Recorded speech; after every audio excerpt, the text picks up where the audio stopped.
Os Estados Unidos realmente enviaram pessoas à Lua?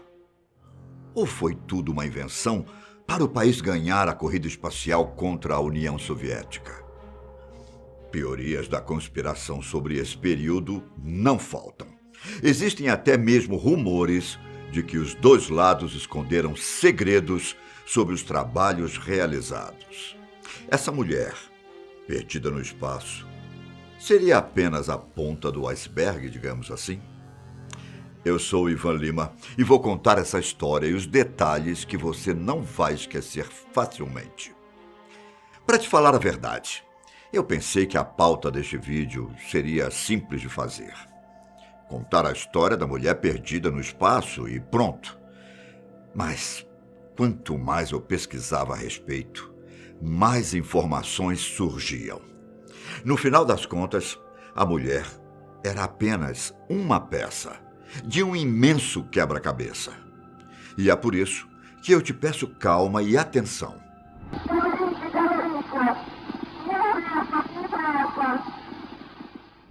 Este som que você acabou de ouvir é apenas um dos muitos outros captados pelos irmãos italianos Achille e Giovanni Battista Giudica Cordiglia. E do que eles se tratam? Você pode estar se perguntando. São gravações das mensagens trocadas entre os astronautas e suas bases de comando. Era um hobby dos irmãos durante o final da década de 50 e parte da década de 60 interceptar sinais do espaço. Tudo montado por eles mesmos, com uma antena de rádio no telhado do prédio onde viviam e aparelhos de captação de áudio e escuta. Em 1957, eles até conseguiram interceptar os sinais da cadela Laika, o primeiro ser vivo a orbitar a Terra. Veja, Yuri Gagarin é reconhecido como o primeiro homem a viajar ao espaço e passar pela órbita do nosso planeta. Ele chegou lá no dia 12 de abril de 1961, na nave Vostok 1. Foi um momento de grande vitória para a humanidade e também o que gerou uma das famosas frases da corrida espacial: "A Terra é azul". Mas um ano antes desse feito, em novembro de 1960, os irmãos Giudica Cordiglia afirmam terem captado sinais que não eram comuns em comparação com as que eles já tinham registrado.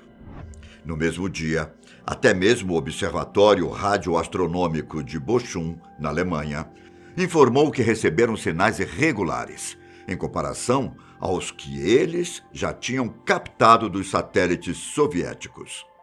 Além dos sinais, os irmãos italianos também conseguiram interceptar uma mensagem em código Morse, que nada mais era do que um SOS. Durante as análises dos dois, foi possível perceber que a nave estava cada vez mais distante do planeta, se afastando do azul da Terra e penetrando o escuro do espaço. Essa análise abre margem para a hipótese de que várias empreitadas da União Soviética de enviar pessoas para fora do planeta não deram certo. Alguns acreditam que alguns cosmonautas ainda estão na órbita terrestre. Além do SOS, o sinal também era composto por sons de batimentos cardíacos e respiração. Detalhes que foram confirmados por um professor dos dois. Em um documentário de 2007, os irmãos abordaram essa história e ainda falaram que a União Soviética anunciou, 2 dias depois de terem captado a mensagem de socorro, que colocaram em órbita uma nave espacial sem tripulantes e que a nave havia se desintegrado. Parece muita coincidência para o meu gosto, não é? E aqui eu abro um parênteses. A corrida espacial foi muito mais do que uma competição para ver quem chegava primeiro no espaço ou à Lua. Estamos falando da Guerra Fria, época em que os Estados Unidos e a União Soviética tentaram mostrar ao mundo o poder de cada nação e a superioridade nos modelos políticos. Foi um tempo de investimento em tecnologia, armas e muita propaganda. Então, pense comigo. Seria interessante mostrar ao público os fracassos de cada projeto? E não apenas da União Soviética. Falo dos Estados Unidos também. A prioridade era mostrar que não havia fracassos.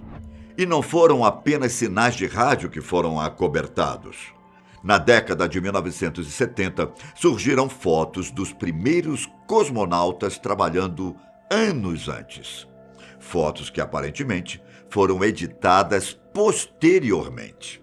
O governo soviético teria retirado pessoas inteiras de determinadas imagens.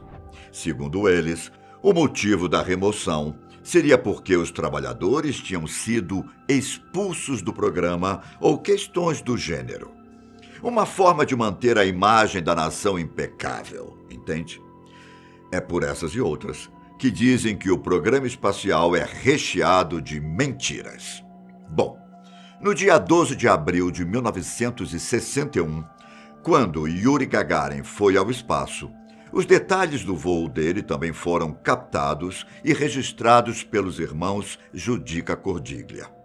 As gravações mostram conversas entre a base de comando no solo terrestre e a nave do cosmonauta. Yuri deu a volta no nosso planeta em 1 hora e 29 minutos.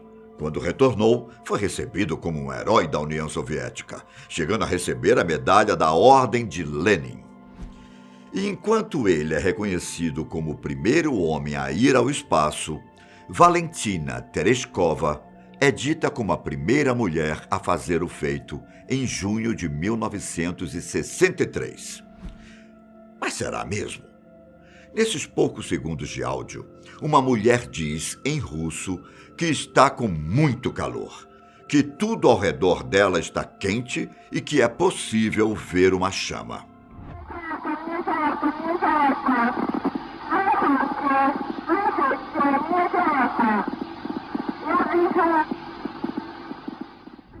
O áudio pessoal é de 23 de maio de 1961, um mês após o feito de Yuri.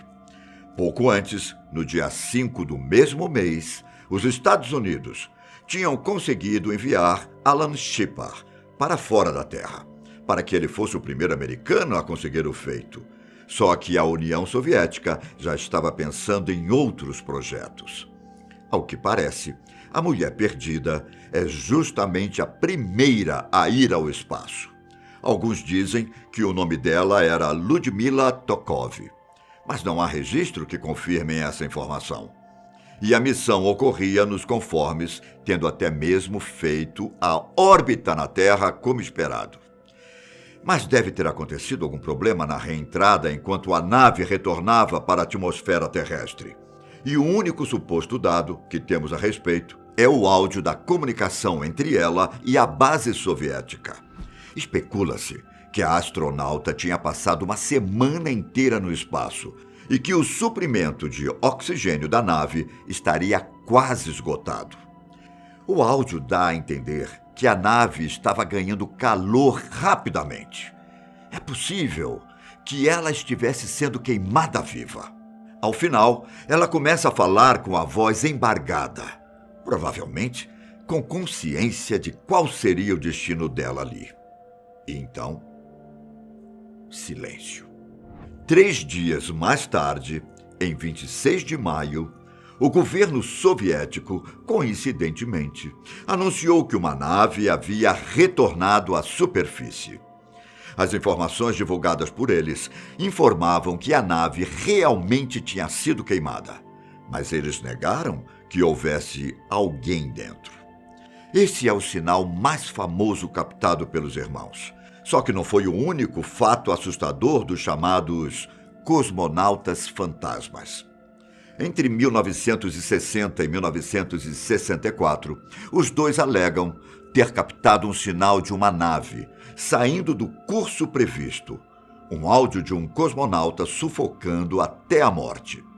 Outro de uma pessoa que perdeu o controle da nave e acabou indo parar no espaço profundo. E até mesmo o caso de uma nave que ricocheteou de alguma forma na atmosfera e voltou para o espaço. As tragédias continuaram, até mesmo depois do voo bem-sucedido de Valentina Tereshkova. Ela conseguiu dar 48 voltas ao redor do globo e ficou em órbita por 71 horas. Se você pensa que foi fácil, está bem enganado. É uma situação extrema, digamos assim, que fez com que ela sentisse náuseas, desconforto psicológico e até dores no corpo. Um contexto que poderia ter tirado a vida dela ao voltar para a superfície. A nave dela, chamada de Vostok 6, ficou sem comunicação com o comando da missão, enquanto ela fazia a reentrada. Valentina foi ejetada e continuou o percurso até o solo de paraquedas. Ela diz que quase caiu em um lago, e caso isso tivesse acontecido, talvez não tivesse forças para nadar até a margem e morreria afogada. Assim como Yuri, Valentina Tereshkova se tornou uma heroína soviética, a primeira mulher a viajar ao espaço. Ou, como eu falei, talvez a primeira mulher a ter sucesso em uma viagem ao espaço. Longe de mim desmerecer o mérito dela, mas é que tudo pode muito bem ter sido uma propaganda, assim como dizem que foi com Neil Armstrong, quando ele se tornou o primeiro homem a pisar na Lua. Alguns estudiosos dizem que seria impossível esconder segredos russos como esses, ainda mais depois da queda da chamada Cortina de Ferro. Até porque, se os Estados Unidos tivessem tomado nota desses fracassos, seria muito interessante divulgá-los ao público. No que você acredita? Comente aqui embaixo. E não se esqueça de deixar o like e assinar o canal. Até a próxima.